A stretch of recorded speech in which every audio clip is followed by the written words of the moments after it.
Okay, so here we have number 4. So again, the goal has always been to get the square root or the fraction by itself. So in this case, if I want to get the square root by itself, somebody's got to go, and that would be the 2, right? So I'm going to subtract 2 from both sides.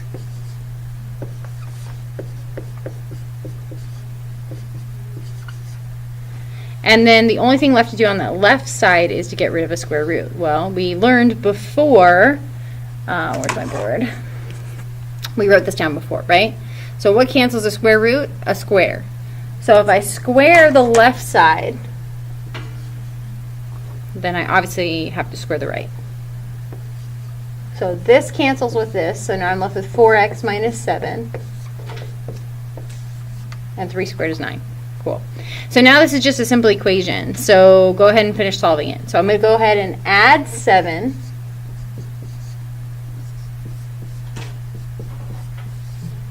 And the last step here would be to divide by 4.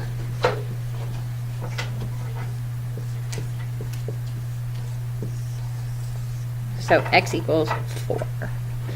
Okay, here's the part that you're going to hate. Go ahead and flip the page. We're going to actually combine this with the next concept, and that is to plug it in. So the problem sometimes with some of these answers is that when you solve, you need to plug it in, because the square root of 4, let's say, doesn't equal just negative 2, right? There are different variations of this. So if you flip to the back page, it looks like this. This is literally the problem we just did, but there's a big check mark, which means you're going to check it, right? So on the back side, it says, let's check the one that we just did, which is this problem. And with this problem, we got x equals 4. So on your paper where it says x equals, go ahead and write the number 4. And we're going to take this answer now, and we're going to plug it back in for x. And we just want to make sure that everything checks out, because sometimes you're going to get an answer and it's not going to work. So this whole back page, we're going to practice solving and checking. Okay? Be sure to read your homework tonight, and when it says check, you need to actually check the answer. So if I plug this in,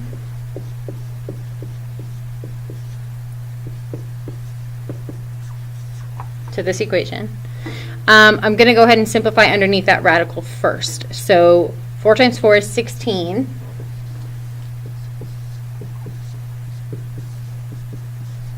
Right? 16 minus 7 is 9. And what's the square root of 9? 3, right? So does 5 equal 5? Thank goodness. Yes, it does. So that means 4 is a good solution. We can keep it. Everything checks out. So problem number 5, we want to solve it and then check it. That's what, again, the check mark means on that page. If you look at number 5, I know it's not up behind me, and I'll start the video in just a second, but if you look at number 5, it looks harder than it actually is. So what I want you to think about when you're looking at number 5 is, why does this problem look different? Why does it look weird? And the answer to that is because there's a square root, 2 square roots on one side.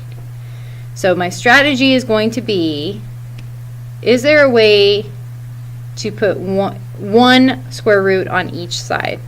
Okay, so I'm going to go ahead and stop this video, set up the problem, and show you what I'm talking about.